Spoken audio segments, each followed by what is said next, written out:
This is WFYI News Now. It's November 21st, and I'm Abriana Herron. On today's show, state police investigate multiple swatting incidents against the Indiana General Assembly. A new IMPD initiative aims for more transparency.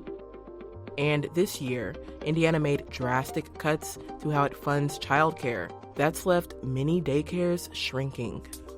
My fear is that we will close down. Those stories coming up. But first, Butler University named Michael Hull as its next executive vice president and provost Thursday. Hull is a 2008 Butler graduate who founded several organizations focused on health and economic equity.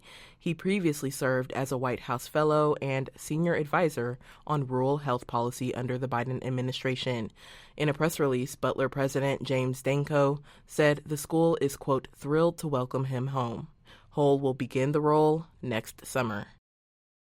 Indiana State Police say they are investigating multiple swatting incidents against members of the Indiana General Assembly. Ben Thorpe reports another Indiana senator had law enforcement called to his home as tensions rise after the Senate decided not to meet about redistricting ahead of the legislative session. State Senator Spencer Deary said early Thursday morning police received a call notifying them of a domestic abuse incident at his address, and that there would be a threat of violence to officers who responded. Using false reports to draw police to someone's house, known as swatting, is a tactic used to threaten or intimidate people. Deary is the third state senator to become a victim of a swatting incident. Senators Dan Durnell and Greg Good were swatted in recent days. Motives are unknown, but notably all three lawmakers have been undecided or critical about the push to redraw Indiana's congressional maps. State police say they are working to identify those involved. I'm Ben Thorpe. Yesterday, Senator Rick Niemeyer also said he was the target of a foiled swatting attempt. A new initiative aims to give the public more data on the actions of Indianapolis police and crime in the city. Zach Castle reports on the Indianapolis Metropolitan Police Department Transparency website. The online public portal includes searchable maps for IMPD incident reports, calls for service, and traffic data. Chief Chris Bailey hopes the Transparency Initiative will improve safety. Trust is earned, it's not given, and the community deserves to know what's happening in their neighborhoods, and the public has a right to understand those interactions between officers and the people they serve. Members of the Black Church Coalition support the effort for accountability. J.P. Morgan Chase provided a grant. The portal also includes police department policies, use of force statistics, and historical officer-involved shooting data. You can explore the data at impdtransparency.indy.gov. I'm Zach Castle. And for our final story today, Indiana slashed funding for childcare for low-income families over the last year after federal pandemic aid ran out. That's forced daycares and preschools to lay off staff, cut pay, and reduce how many children they care for. Dylan Pierce-McCoy reports the cuts could be especially catastrophic for high-quality daycares. You're using pink and purple. I like your picture. That's nice, guys. Thanks for sharing. When Jen Palmer opened a daycare and preschool in Mooresville, a small working-class town outside of Indianapolis, it was full within a few weeks and soon had a wait list. So we definitely were in need. And then for the last 3 years, I've operated with that wait list. Palmer has invested in educating teachers, and the Growing Garden Learning Center earns high marks from the state. Okay. But it has empty spots in almost every class this fall.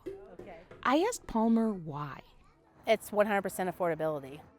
State vouchers for working low-income parents used to help pay tuition for most children there. But something changed over the last year.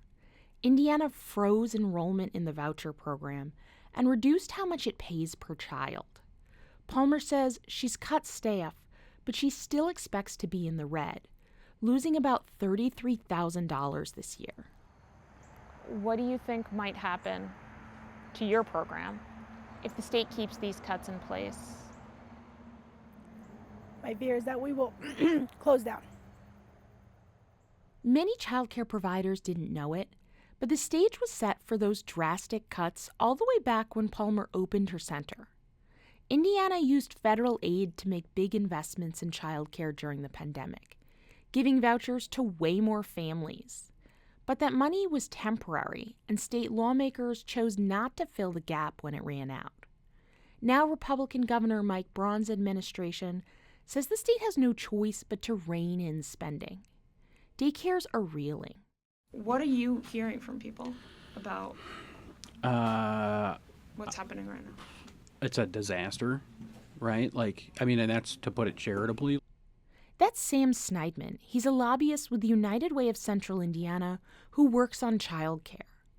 Indiana pays high-quality daycares with more educated staff and ongoing training, more per child. But Sneidman says running a program with trained workers can be a lot more expensive. The providers who tried to improve the quality of the instruction they provided, that poured into their staff to make sure they had better credentials, they're the ones who are most at risk. That's why Palmer is in a bind.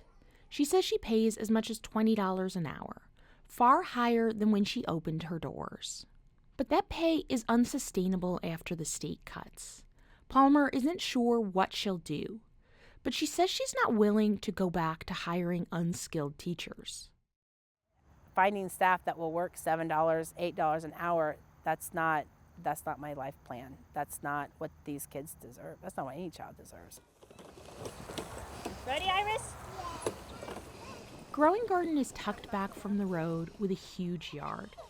Experts say that high-quality childcare, with fewer children per teacher and well-trained staff, can improve children's cognitive, social, emotional, and physical outcomes. When they're outside, the teachers aren't just sitting outside. They're constantly interacting with kids, teaching them language, teaching them movements. Palmer says one reason Growing Garden stands out is because teachers know how to work with kids with differences, including those with disabilities like autism. She says they have kids who've struggled in other settings, and some who've been kicked out.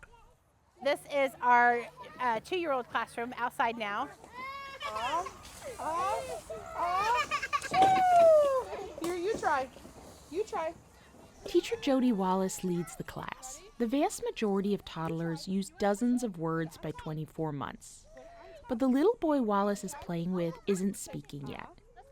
A therapist comes to Growing Garden to work with him, and Wallace tries to use techniques they've shown her. So he has a hard time sitting still or staying engaged in any activity that we do. So if we can make it more fun for him, then he stays more engaged. Wallace started at Growing Garden a couple of years ago. She's working toward her associate's degree in early childhood education. Palmer worries about what would happen to kids like the 2-year-old Wallace is playing with if the center closed. My fear is that they would be sitting in places that aren't licensed, or the kids would bounce from house to house to house as they try to piece things together so they continue working. So I don't know what they will do. Even if she finds a way to stay open, Palmer says many Mooresville families won't be able to afford trained, reliable childcare without state help. I'm Dylan Piers-McCoy. That's all for today's episode of WFYI News Now. Our podcast is produced by Zach Bundy, with support from the news team at WFYI and public media journalists across the state. Our news director is Sarah Neal-Estes. Kendall Antron produced our music, and I'm your host, Abriana Herron.